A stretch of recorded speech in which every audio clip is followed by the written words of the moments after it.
Ever since I purchased my home in 2021, I've made an annual tradition of selecting my favorite image of the year and making a massive 60-inch print of it, usually on acrylic or metal. One of the main reasons I purchased my medium format Hasselblad X2D was to take these massive prints to another level. This being my first year with the Hasselblad, I had lots of incredible images to pick from that included trips to Bryce Canyon National Park, Rocky Mountain National Park, the Sawtooth Wilderness, the San Juan Mountains, and many other local trips within the mountains and deserts of Utah.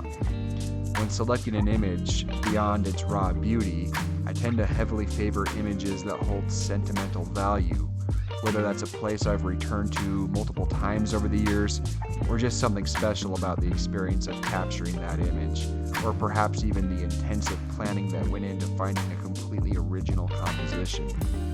Despite all of the incredible places I photographed, it was ultimately a local trip to Mount Nebo that won out.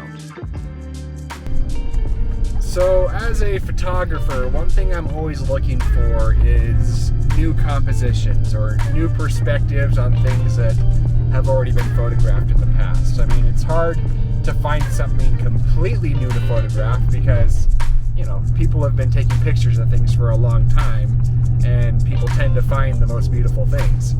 But one thing in Utah that I think needs a new composition, or someone to find a composition for it, is Mount Nebo. Now, Mount Nebo is the tallest mountain in the Wasatch Range, but it's kind of on the southern part of the population center of the Wasatch, and it's kind of away from where most people tend to hike.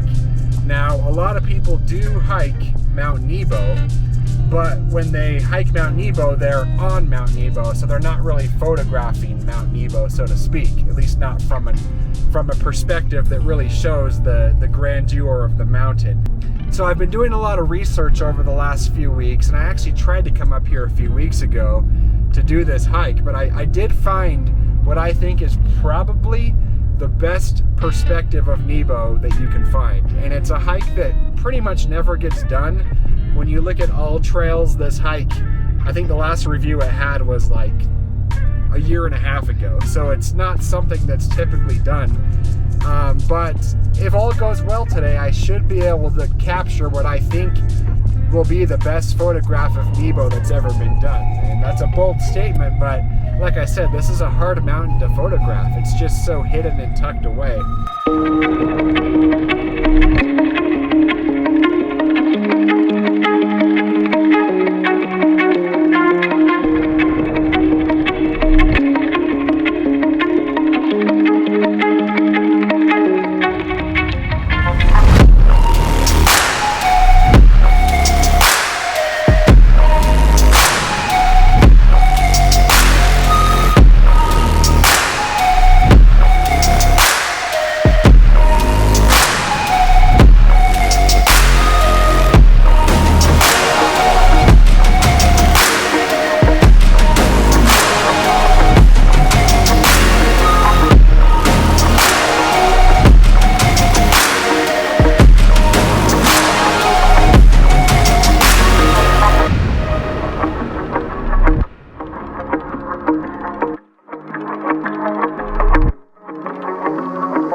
The upside of a hike without an official trail is solitude and the potential for original compositions.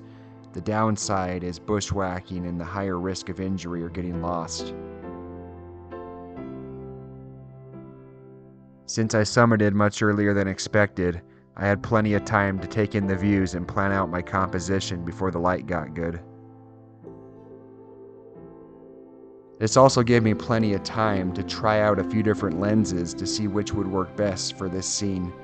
One thing that is new to me with the Hasselblad system is the exclusive use of prime lenses, whereas before I was accustomed to using zooms where all focal lengths were available to me.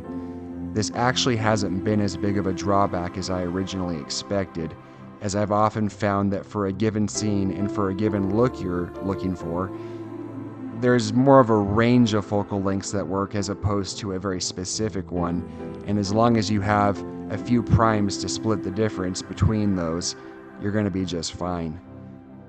One benefit of primes I've also found is since you're spending less time trying to dial in the focal length, you spend more time on other aspects of the composition, which ultimately leads to better photos.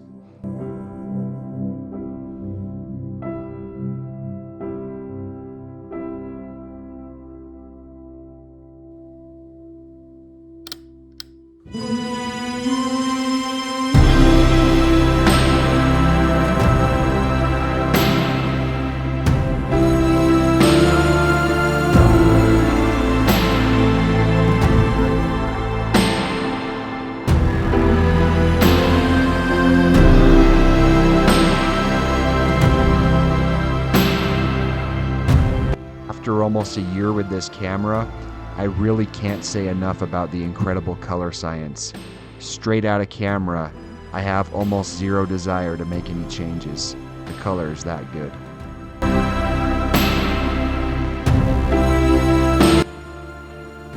With 102 megapixels to work with, the amount of detail you get out of these images is insane. Right down to every distant tree and every distant crevice. It really is a pixel peeper's dream.